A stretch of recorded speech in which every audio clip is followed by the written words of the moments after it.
everyone, welcome to the learner's house. So in this video, we will study continuous distributions. So continuous distributions को थोड़ा fast करेंगे क्योंकि discrete distributions आपको already समझ आ गए तो continuous will be very easy, ठीक है, और उसमें कम distributions है थोड़ा सा discrete से, ठीक है. So I will try to cover that all in this video only. अगर नहीं हो पाता है तो next video आएगी. So let's start. सबसे पहले है हमारा यूनिफॉर्म डिस्ट्रीब्यूशन.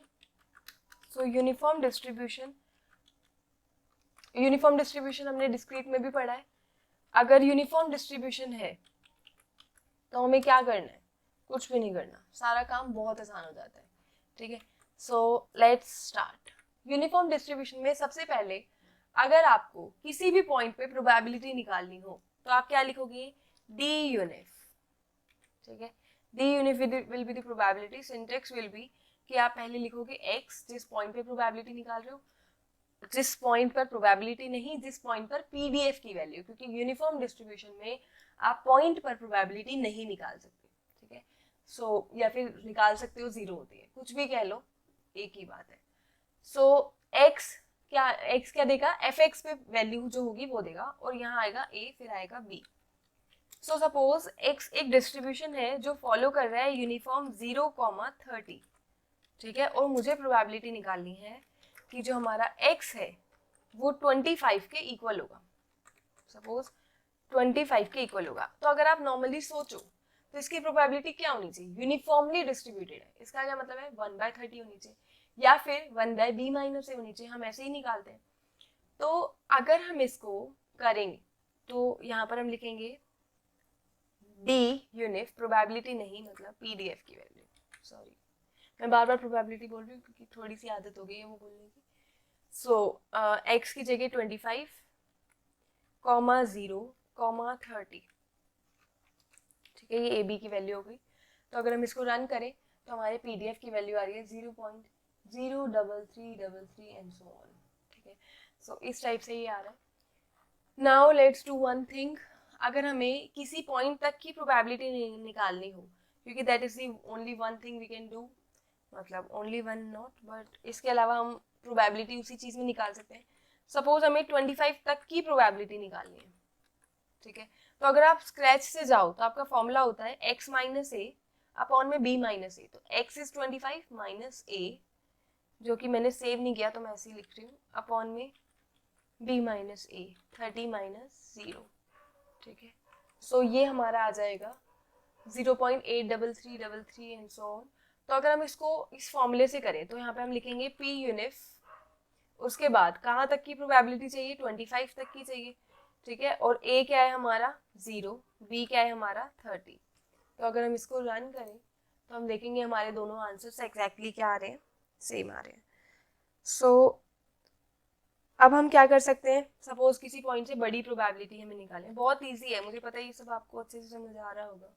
इसमें कुछ भी नहीं है, कुछ भी नहीं. अगर आपने इतनी सारी डिस्ट्रीब्यूशन अभी तक कर लिए तो हो जाना चाहिए. 30 या 30 से बड़ी प्रोबेबिलिटी, 30 ले लिया, चलो. अब अगर हम इसमें फॉर्मूला लगाएं 30 या 30 से बड़ी, तो इसका क्या मतलब है कि 1 माइनस 30 से छोटी. दिस मीन्स ओके, सो 30 से छोटी 1 माइनस पी यूनिफ. 1 तब आता अगर हम यहाँ पर इक्वल टू लगा देते तो, ठीक है. तो एक काम करते हैं, लगा ही देते हैं. सपोज हमें 30 से बड़ी प्रोबेबिलिटी निकालनी है तो यहाँ इक्वल टू लगा देंगे, क्योंकि 30 या 30 से छोटी चाहिए होगी. तो यहाँ पर हम क्या लिखेंगे? 30, a, b, b is also 30 and यहाँ भी 30 आएगा. सो अगर हम इसको रन करें तो हमारा आंसर आ रहा है 0. सो ये 0 ही होगा. 30, अगर 30 ही टोटल जो है b है आपका, तो 30 से बाहर तो वो एनीवेज जाएगा ही नहीं ना. 30 से बड़ी प्रोबेबिलिटी एनीवेज 0 ही आनी थी. इसके बाद और हम क्या कर सकते हैं? क्यू यूनिफ वाला फॉर्मूला लगा सकते हैं. तो सपोज हमें Q1 चाहिए, फर्स्ट क्वार्टाइल चाहिए, तो हम इसको ऐसे लिखेंगे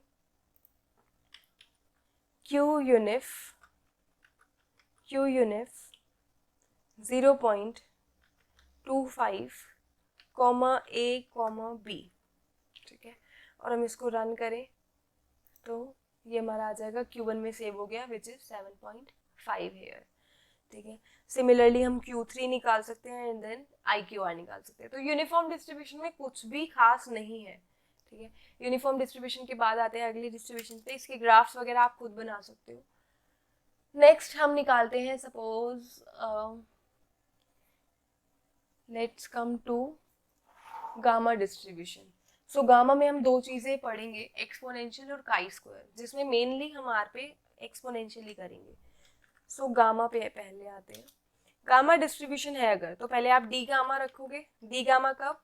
जब आपको एट अ पॉइंट पीडीएफ चाहिए हो, तो एक्स पे पीडीएफ चाहिए तो एक्स लिख लिया, कॉमा अल्फा कॉमा लैम्डा, ठीक है। सो एक काम करते हैं, यहाँ पे एक्स की वैल्यू सेव कर देते हैं, एक्स की नहीं बाकी सबकी कर देते हैं।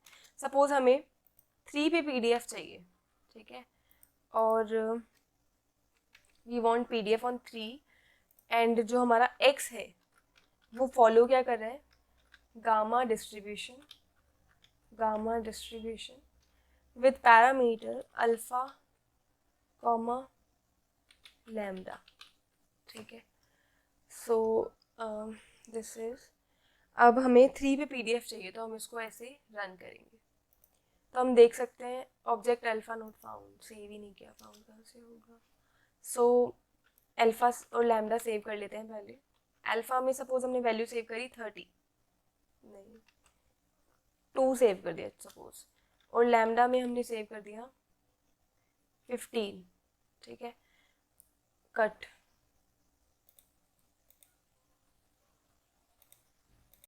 सो now what we will do, alpha को यहाँ पर सेव कर दिया और लैम्डा को भी। सो अब हम इसको रन करते हैं, तो ये हमारी प्रोबेबिलिटी आ रही है, ठीक है, मतलब प्रोबेबिलिटी नहीं, पीडीएफ आ रहा है at x is equal to 3, ठीक है। सो इसके अलावा सपोज हम इस केस में प्रोबेबिलिटी निकालना चाहते हैं x लेस देन और इक्वल टू 5 सपोज। सो हम यहाँ पे क्या लिखेंगे? p गामा, ठीक है, 5 या 5 से बड़ी चाहिए तो 5 इंक्लूड करके यहाँ लिख देंगे, and then alpha comma lambda, ठीक है। सो इस तरीके से कर सकते हैं। अगर आप इस पे स्क्रैच से कोड करना चाहते हैं तो स्क्रैच में प्रॉब्लम क्या आएगी कि गामा का जो हम एग्जैक्ट पीडीएफ निकालते हैं वो आप डायरेक्टली कर सकते हो, अगर आपको प्रोबेबिलिटी चाहिए लाइक ऐसी, ठीक है। तो उस केस में हम जनरली प्रोबेबिलिटी किससे निकालते हैं? काई स्क्वायर से निकालते हैं, ठीक है। तो वो थोड़ा सा लेंदी हो जाएगा उस वे में करने पे, तो इसीलिए हम इसको डायरेक्ट इनबिल्ट से ही कोड कर रहे हैं। So suppose we want to calculate probability that x is greater than 7, ठीक है। तो हम यहाँ पर ऐसे लिख सकते हैं 1 minus probability x is less than or equal to 7। सो इसको हम कैसे निकालेंगे? 1 माइनस p गामा, 7 तक की चाहिए तो 7 कॉमा अल्फा कॉमा लैम्डा, ठीक है। सो इस तरीके से हम इसको कर सकते हैं। इसके अलावा हम इसको एक वे से और निकाल सकते हैं, which is p gamma 7 comma alpha lambda. इसको आप चाहो तो a और l से भी सेव कर सकते हो, क्योंकि ये थोड़ा सा बड़ा हो रहा है लिखने में, और साथ में लिखेंगे लोअर इक्वल्स टू फॉल्स, ठीक है। और अगर हम इसको रन करेंगे तो ये हमारी प्रोबेबिलिटी आ जाएगी। ये यहाँ पर कट दिस पार्ट, अगर आप इसको थोड़ा सा ध्यान से ऑब्जर्व करो, सो यू विल सी कि यहाँ पर ना हमने जो प्रोबेबिलिटी निकाली है वो 7 से बड़ी निकाली है, ठीक है। तो यहाँ पर 7 से बड़ी प्रोबेबिलिटी, 7 से बड़ी का मतलब ये है, और इसको हमने इस तरीके से लिख लिया, विच इज फाइन। सो यहाँ पे हमें क्या करना? So let's start with the gamma distribution. So gamma distribution में हमें एक्सपोनेंशियल भी पढ़ना है, जो इसी का पार्ट है एक तरीके से, उसको अभी हम देखेंगे। तो सबसे पहले गामा डिस्ट्रीब्यूशन कवर करते हैं। सो लेट्स सपोज कि हमारे पास एक x है रैंडम वेरिएबल जो गामा डिस्ट्रीब्यूशन फॉलो करता है, और इसके जो पैरामीटर्स हैं वो हमें सपोज दे रखे हैं। अल्फा दिया है, give me just 1 minute, let me open the question. So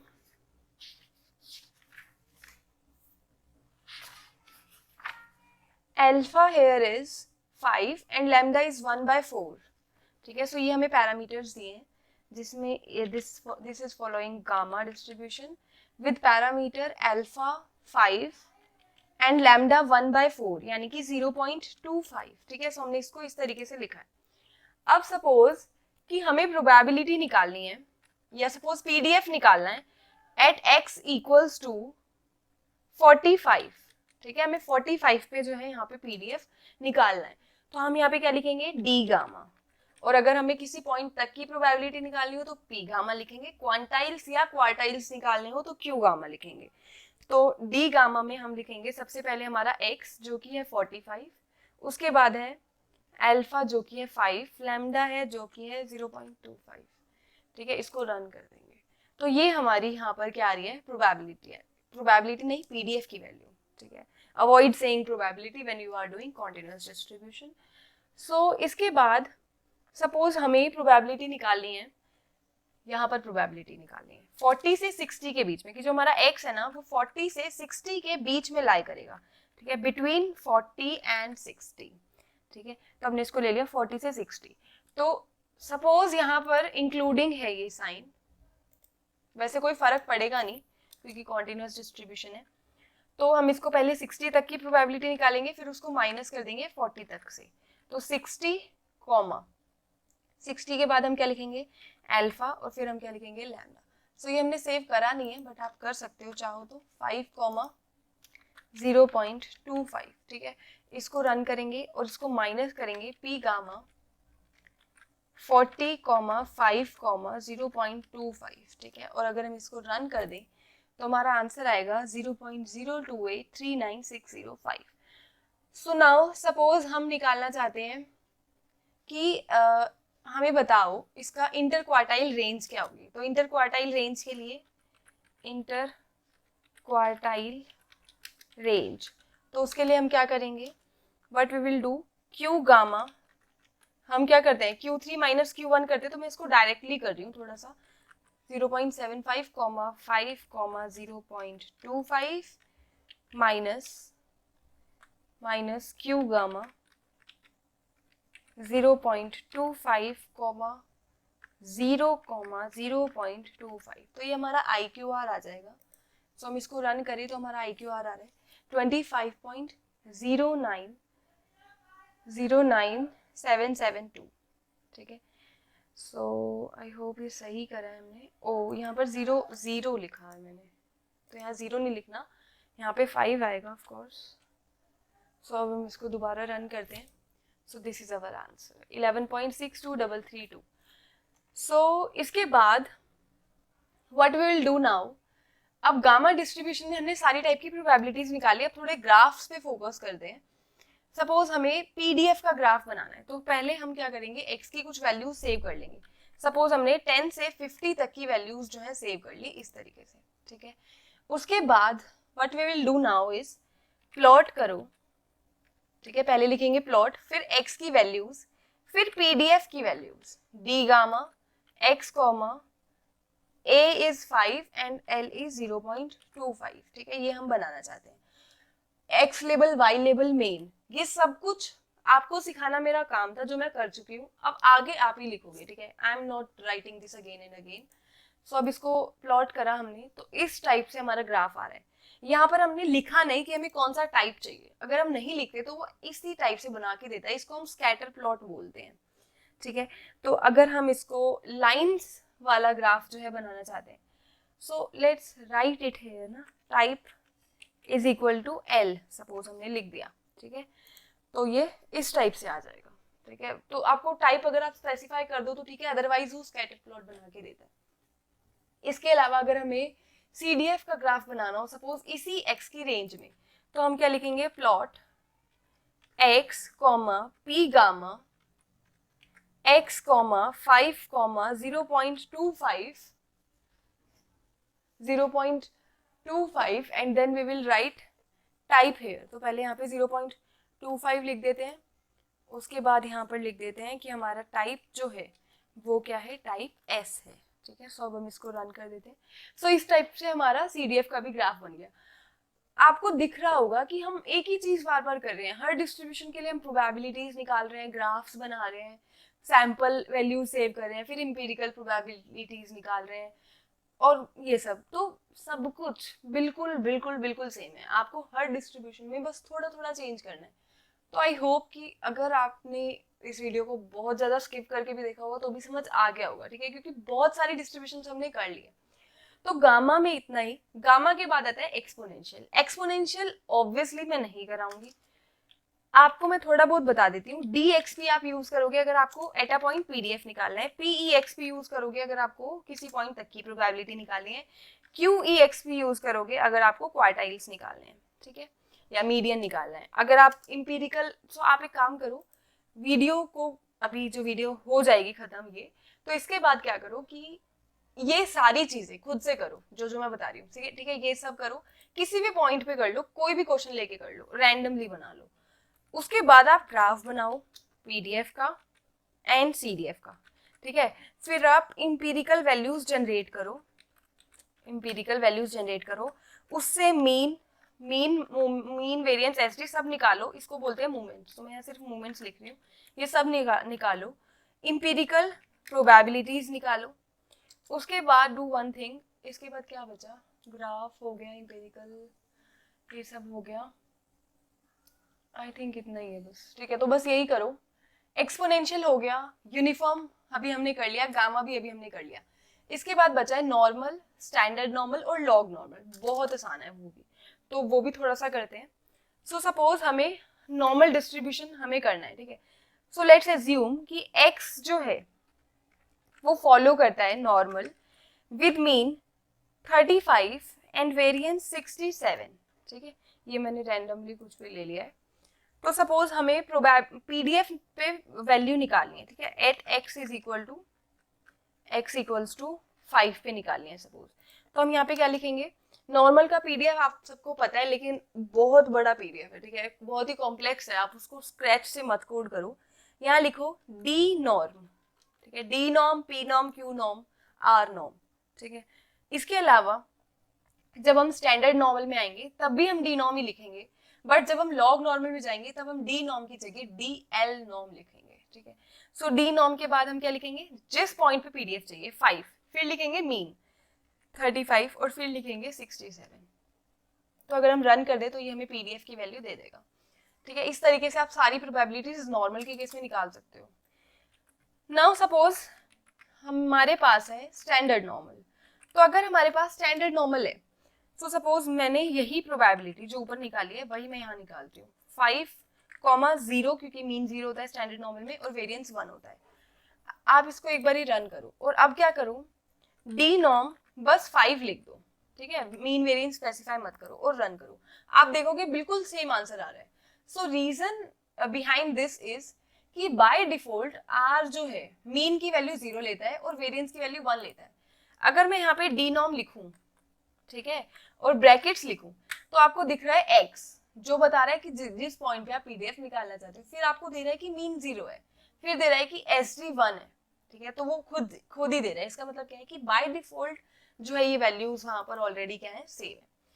so suppose अगर हमें किसी पॉइंट तक की प्रोबेबिलिटी निकालनी है तो यहाँ P नॉर्म लिखो, सपोज 6, 5 तक की या फिर सपोज 7 तक की प्रोबेबिलिटी निकालनी है, रन कर दो, ठीक है। अब इसने क्या करा, मीन 0 ले लिया और वेरिएंस 1 ले लिया। सिमिलरली हम इंटरक्वार्टाइल रेंज भी निकाल सकते हैं। अगर सपोज हम मीडियन निकालना चाहें पहले, तो आपको पता है कि cut, I will repeat this part, take from here. So Q norm 0.5 अगर मैं लिखूं और इसको रन कर दूं तो ये वैल्यू आ रही है 0। इसका क्या मतलब है कि इसका जो मीडियन है वो 0 है। अब आपको ऑलरेडी ये बात पता है कि standard normal and normal even is symmetric, और सिमेट्रिक नॉर्मल जो होता है वो अबाउट मीन सिमेट्रिक होता है, स्टैंडर्ड नॉर्मल भी अबाउट मीन होता है। तो हम स्पेसिफिकली इसको क्या कह सकते हैं कि अबाउट 0 सिमेट्रिक है, क्योंकि मीन उस केस में हमारा क्या होता है, 0 होता है, ठीक है। तो हमें पता था कि मीडियन हमारा 0 ही आना चाहिए, ठीक है। उसके बाद सपोज हम इंटर क्वार्टाइल रेंज निकालना चाहते हैं, तो हम यहाँ पे लिखेंगे 0.75 माइनस Q नॉर्म 0.25, ठीक है। और अगर हम इसको रन कर दें तो हमारा आंसर आ रहा है 1.34898, ठीक है। सो इस तरीके से स्टैंडर्ड नॉर्मल और नॉर्मल था।